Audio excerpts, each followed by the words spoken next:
The Greek Way to Western Civilization by Edith Hamilton, Chapter 12, Aeschylus, the First Dramatist. When Nietzsche made his famous definition of tragic pleasure, he fixed his eyes, like all other philosophers, in like case, not on the muse herself, but on a single tragedian, his reaffirmation of the will to live in the face of death, and the joy of its inexhaustibility, when so reaffirmed, is not the tragedy of Sophocles, nor the tragedy of Euripides, but it is the very essence of the tragedy of Aeschylus. The strange power tragedy has to present suffering and death in such a way as to exalt and not depress is to be felt in Aeschylus's plays, as in those of no other tragic poet. He was the first tragedian, tragedy was his creation, and he set upon it the stamp of his own spirit. It was the soldier spirit. Aeschylus was a marathon warrior, the title given to each of the little band who had beaten back the earlier tremendous Persian onslaught. As such, his epitaph would seem to show he merited honor so lofty no mention of his poetry could find place beside it. Aeschylus, the Athenian, Euphorion's son, is dead. This tomb in Gela's cornlands covers him. His glorious courage, the hallowed field of Marathon could tell, and the long-haired Meta had no knowledge of it. Did he fight elsewhere too? There is no answer to this, or to any other question about him, except in so far as it can be found in what he wrote. The epitaph, a statement that he was descended from an aristocratic family, and a few dates of the production of this or that play and of his death make up all the facts that have come down. There was no Plato to draw his portrait with sure, intimate touches and make him a living human being forever. As with Shakespeare, we know him only as he permits us, through his plays, a doubtful matter in the case of the greatest poets whose providence is the whole of life, and who can identify themselves with everything there is, delight in conceiving an Iago equally with an Imogen. As Keats once said, even so, Aeschylus's work, what we have of it, that is, 7 plays only, left from 90, shows the main lines of his character and the temper of his mind, as Shakespeare's, with its boundless range, does not. A conclusion, however, to be checked by the consideration that if we had all those 90 plays, and of Shakespeare's only 7 tragedies, the exact reverse might appear to be the truth.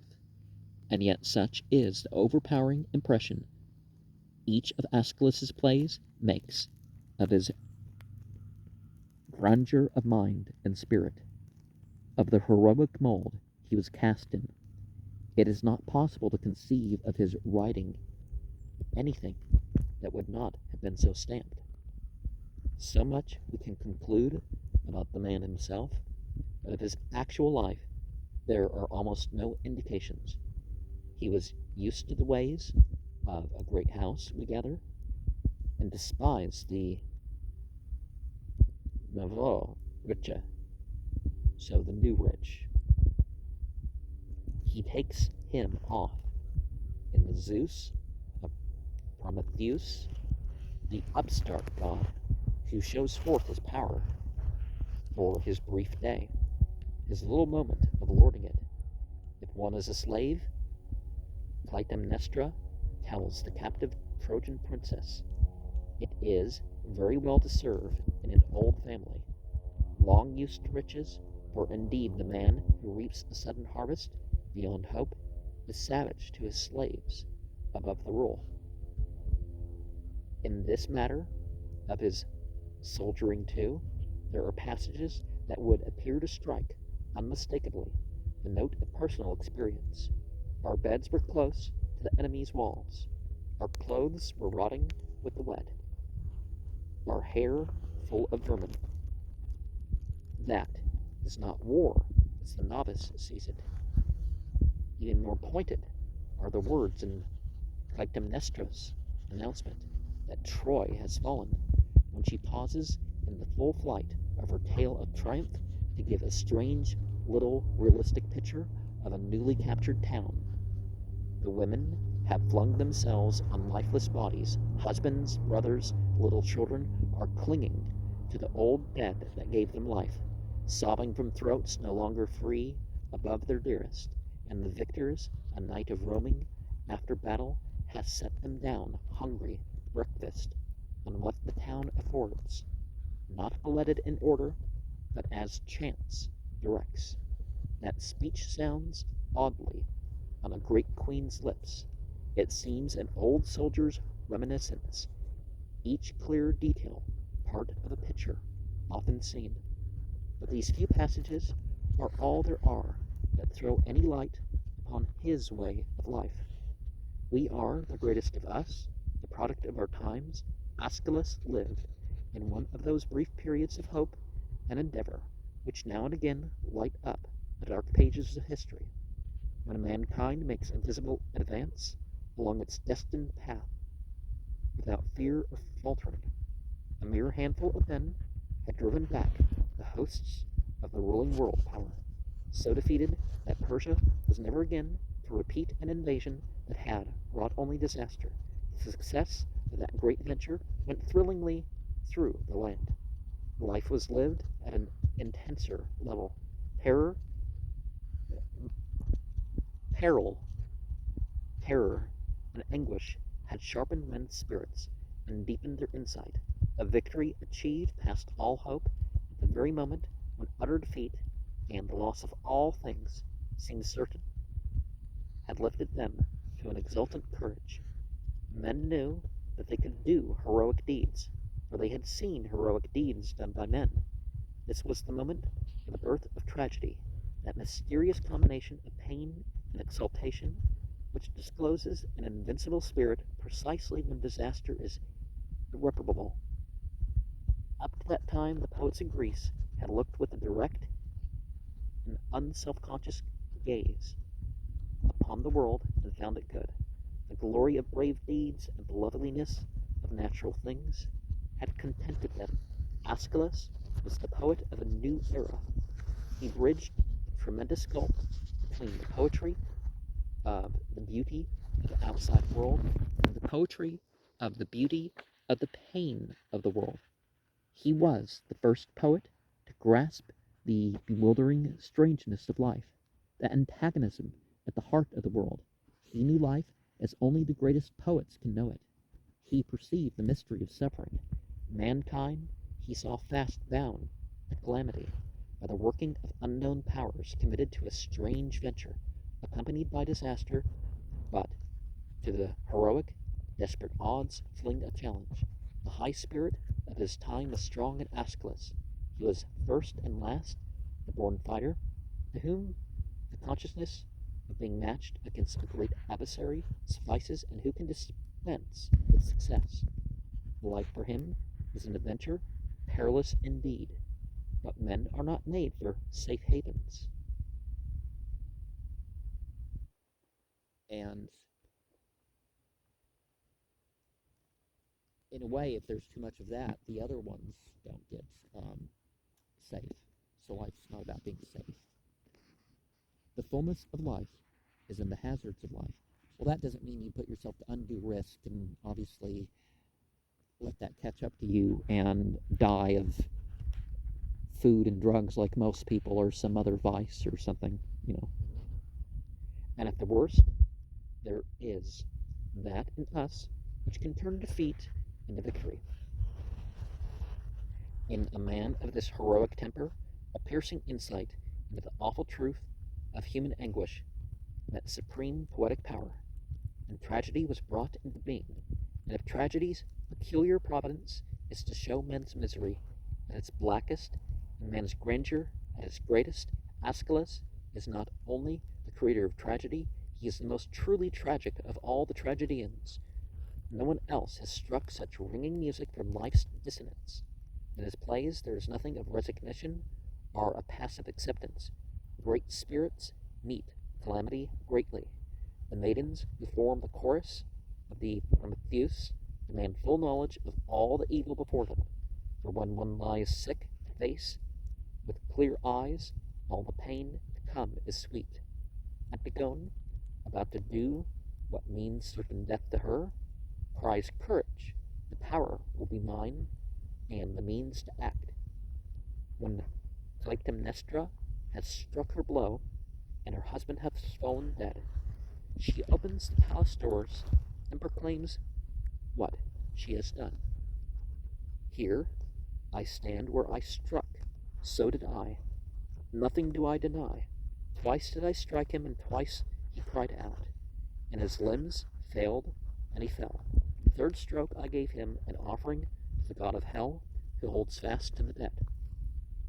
Well, you would think that the god of hell is the god of the living as well, or at least they work on the same side, right?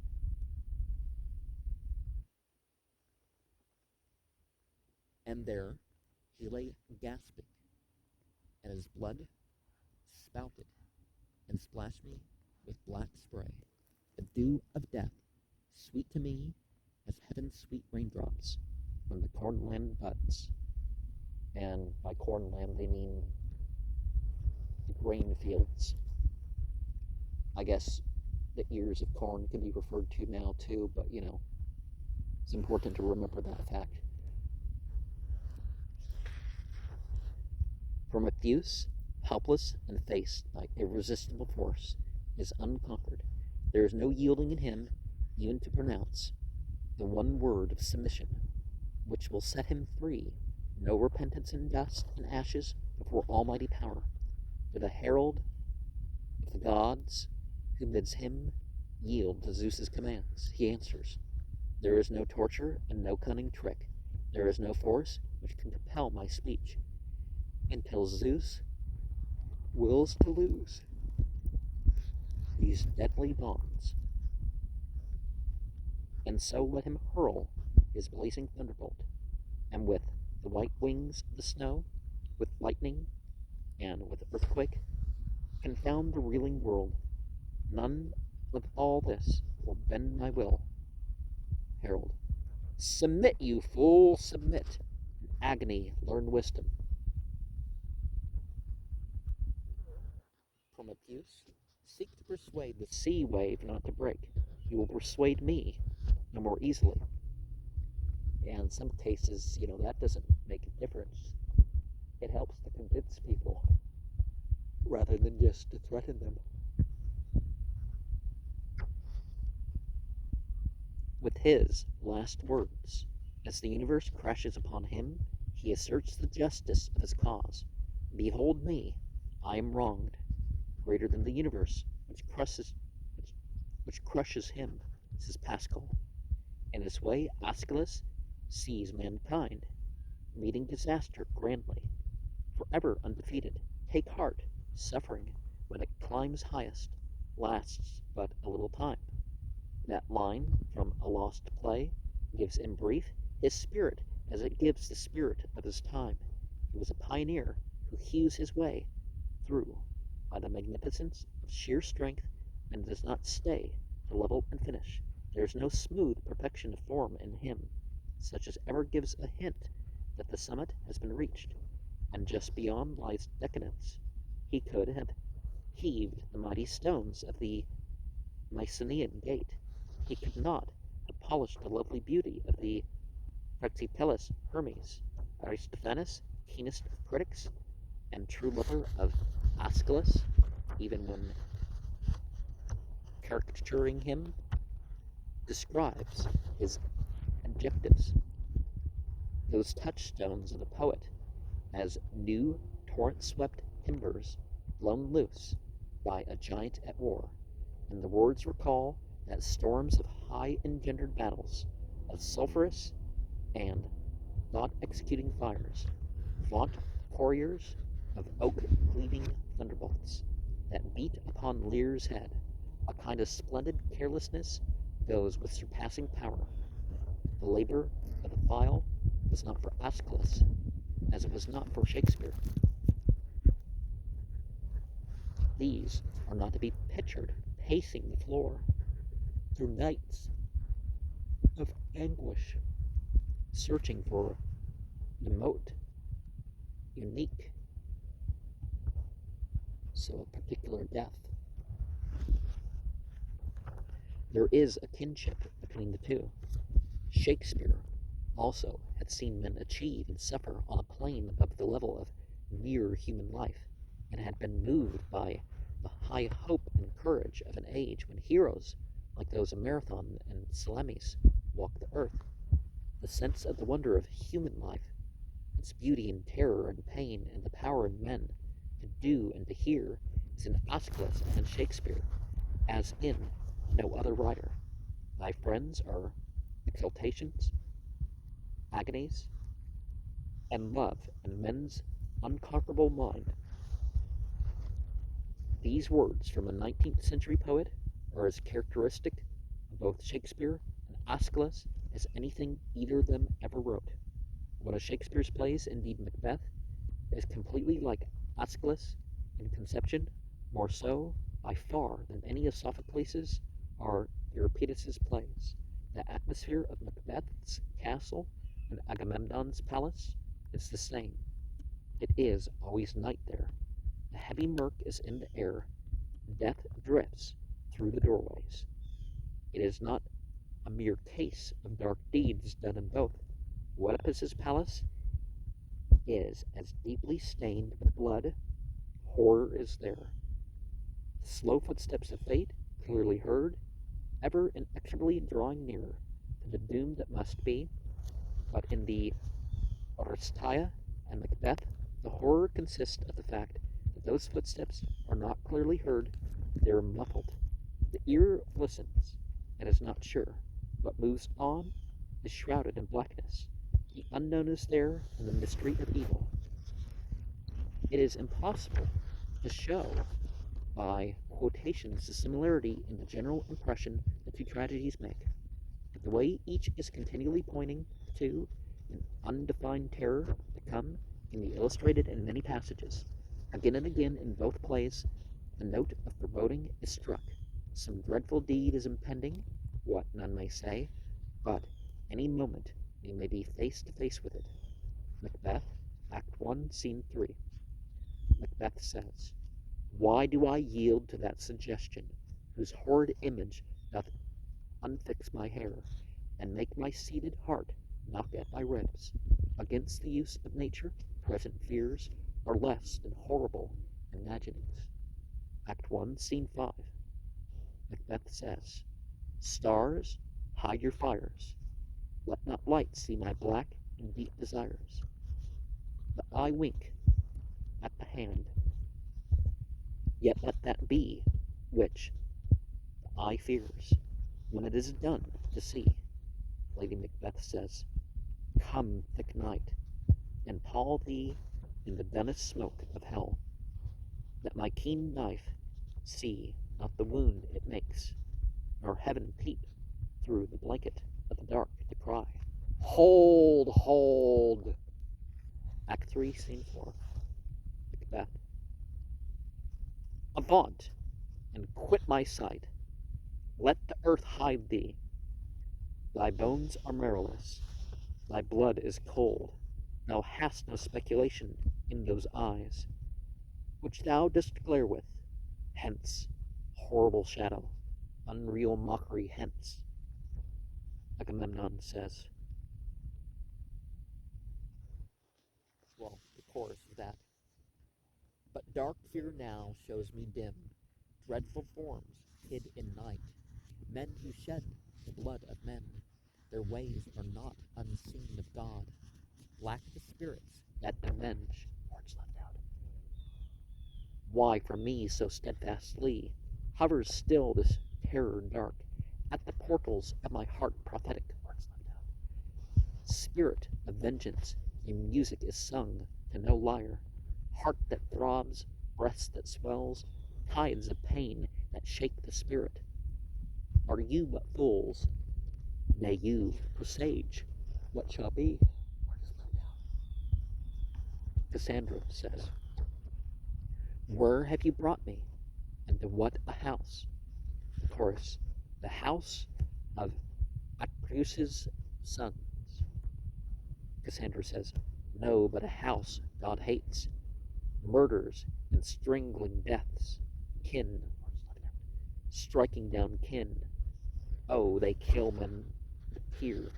House that knows evil and evil. The floor drips red. Oh God, what would they bring to pass? Is there a woe that this house knows not? O dark deed, beyond cure, beyond hope, and help stands far away, Cassandra says. See then those yonder by the wall there, so young like forms that hover in a dream. Children they seem, murdered by those they loved, and in their hands is flesh, it is their own, and inward parts, O load most horrible, I see them. Vengeance, I swear, from these is shaping still. Now, is it words left out with the dots, or is it there's a delay in talking for effect? The similarity in the effect produced by these quotations is unmistakable, and it could be illustrated at far greater length. It is not a chance resemblance that through one drama come and go the weird sisters, and through the other the three avenging furies of a crime. Neither band could have found a place in Oedipus's palace. Another notable resemblance, both poets can laugh, that can be said of no other tragedian. The poets, indeed, of whatsoever description, are not given to laughter. They are a serious company. Aeschylus and Shakespeare alone stand for the soundness of Socrates' opinion. That is it within the province of the same writer to compose both tragedy and comedy. Lesser men would feel the intrusion of the comic and the tragic assault against good taste. But what about Robin Williams? As witness, all the critics who have suffered over the Porter and Macbeth, but the great two, one surmises, were not concerned with good taste. They did what they pleased. A moment of tragic suspense, hardly to be equaled, is when the doors of Agamemnon's palace close upon the son who has come to kill his mother, and has gained admission to her by pretending to be the bearer of the news of his own death. As he passes into the palace, and the mind is full of the awful deed to be done, an old woman enters, whom the chorus addresses as Orestes' nurse. She is crying, "Oh, I'm a wretched woman. I've known troubles enough, but never any like this. Oh, Orestes, my darling, oh dear, he was the trouble of my life. His mother gave him to me to nurse, and the shrill screams at night that routed me out of bed, and all the useless bother of him. I had to put up with it. A child hasn't any sense, any more than a dumb beast. You've got to follow its whims. A baby can't tell you when it's hungry or thirsty or going to wet its clothes. And a child's stomach can do it all alone, and sometimes I knew what was coming, but often I didn't, and then all the clothes had to be washed. I wasn't only nurse, I was washerwoman too."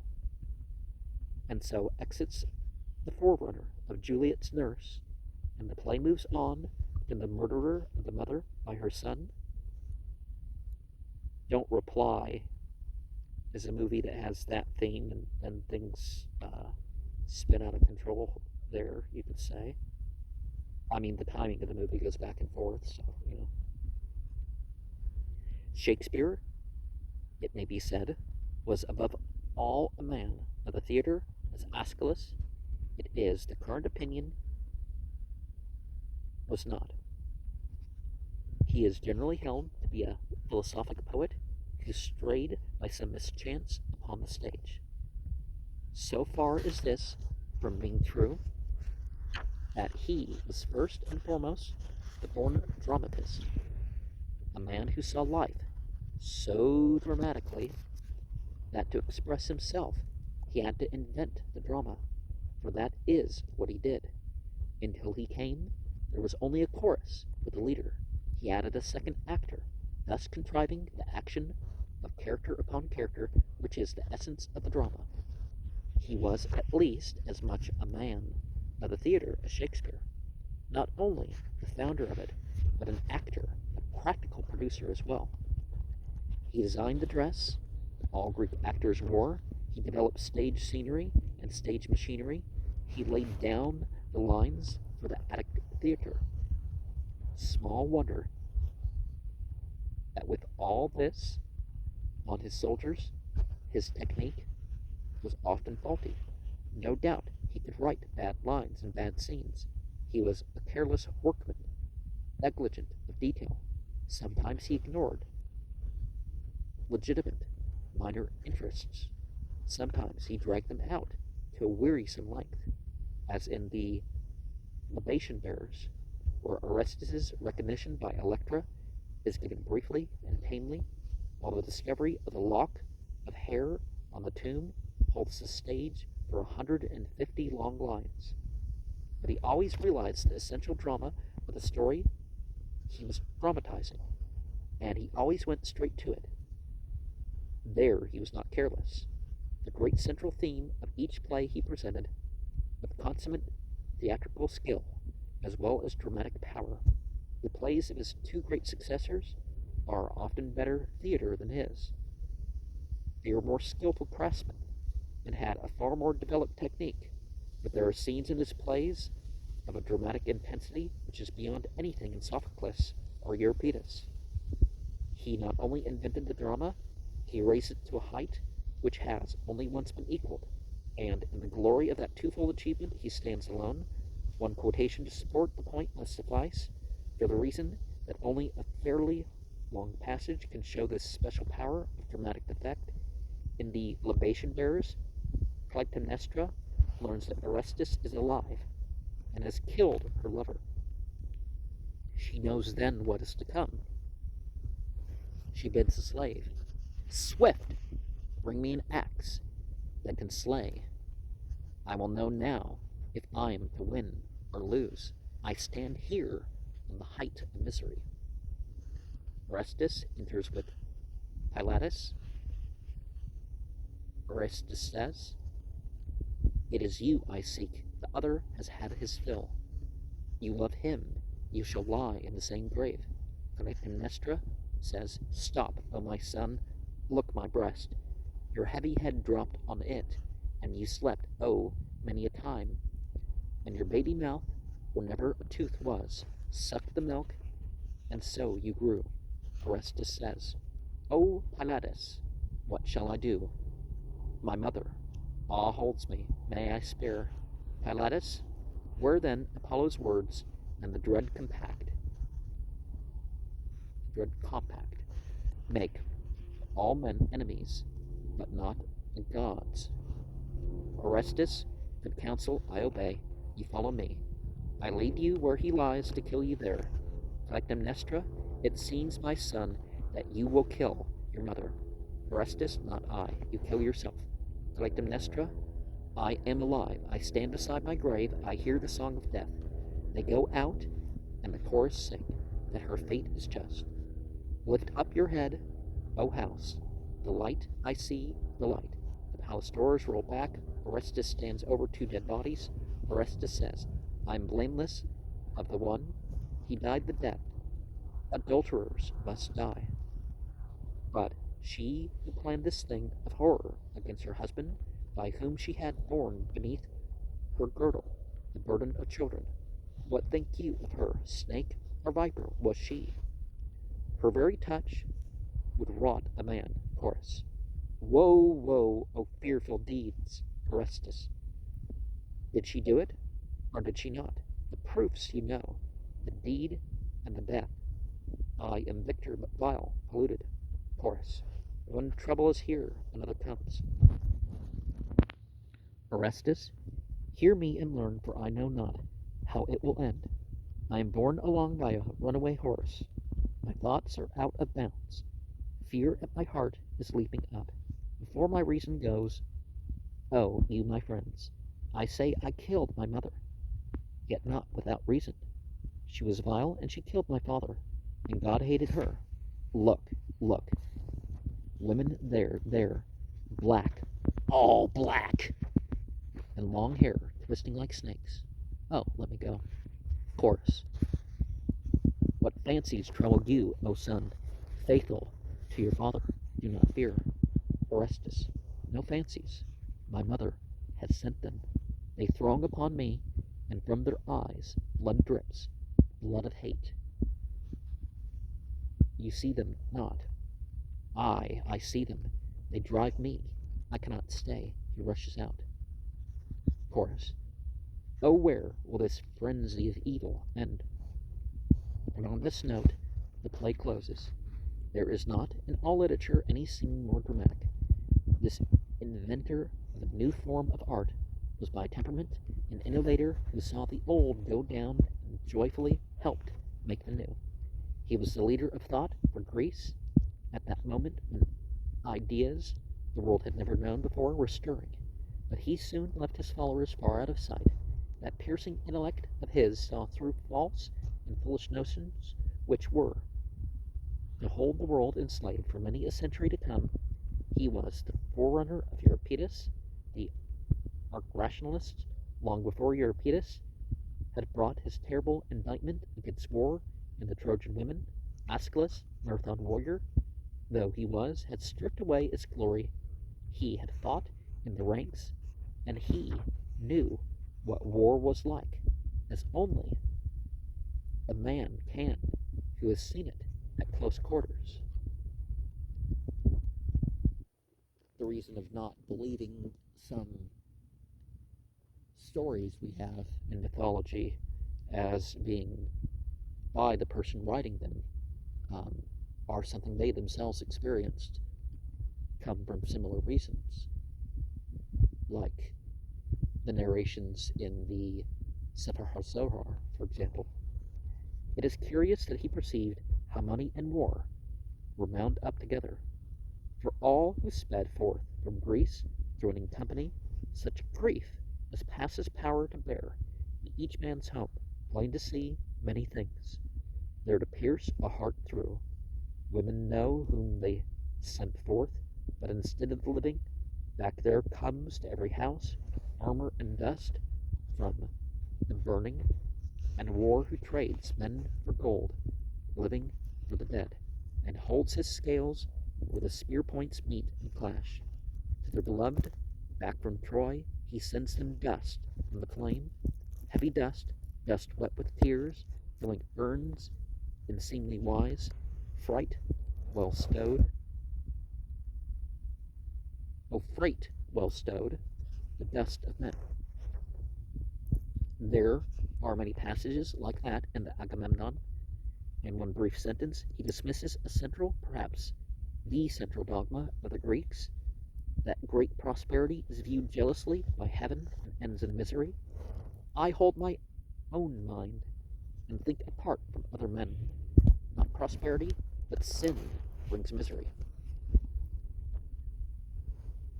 That's why a lot of these rich and famous people that we look at, they know they're making mistakes, and they don't seem any happier than the poor people that look up to them. It is usually held that the radical and the religious temperaments are antagonistic. Well, religion can bring you to the point of being a radical. And by radical, if you're turning straight to this, both the conservatives and the liberals will consider you radical if you become a fundamentalist. But in point of fact, the greatest religious leaders have been radicals. Because even if you're reviving something, it seems that way when society's been separated from it. Aeschylus was profoundly religious and a radical, and so he pushed aside the outside trappings of religion to search into the thing itself. The gods come and go bewilderingly in his plays for the reason that they are only shadows to him, whose inconsistencies and incongruities do not interest him. He is looking past them, beyond the many to the one, the Father, ancient of days, who fashioned us with his own hand.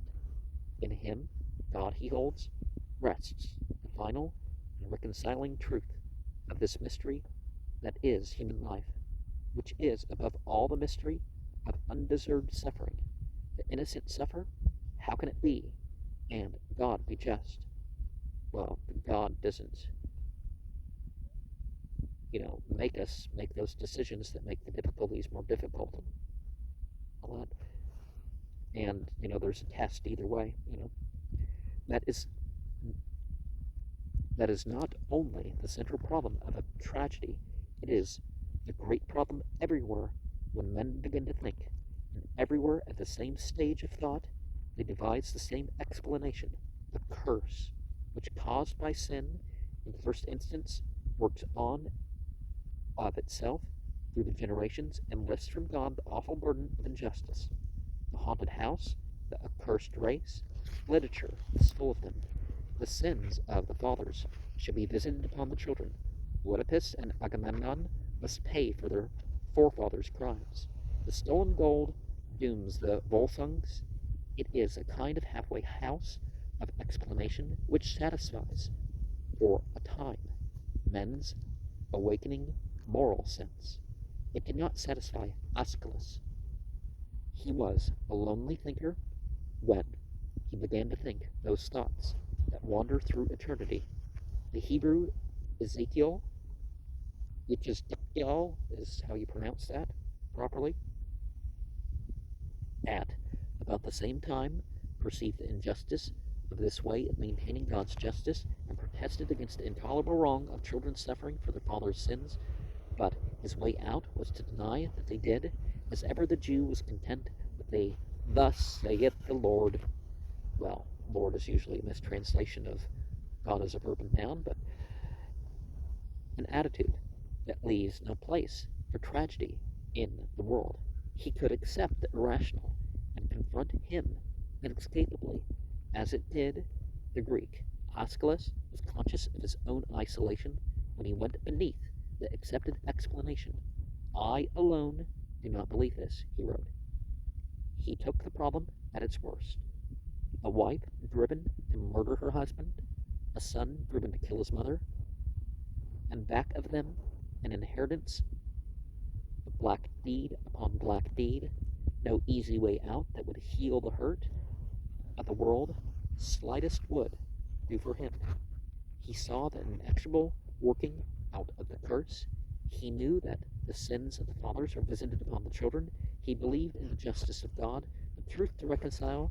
These truths he found in the experience of men, which the men of his generation must have realized far beyond others, that pain and error have their purpose and their use.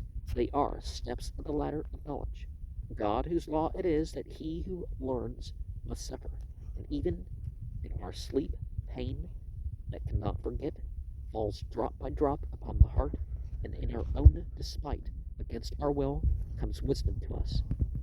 By the awful grace of God, a great and lonely thinker, only here and there, in the very greatest, have the depth and penetration of his thought been equaled, and his insight into the riddle of the world has not yet been superseded.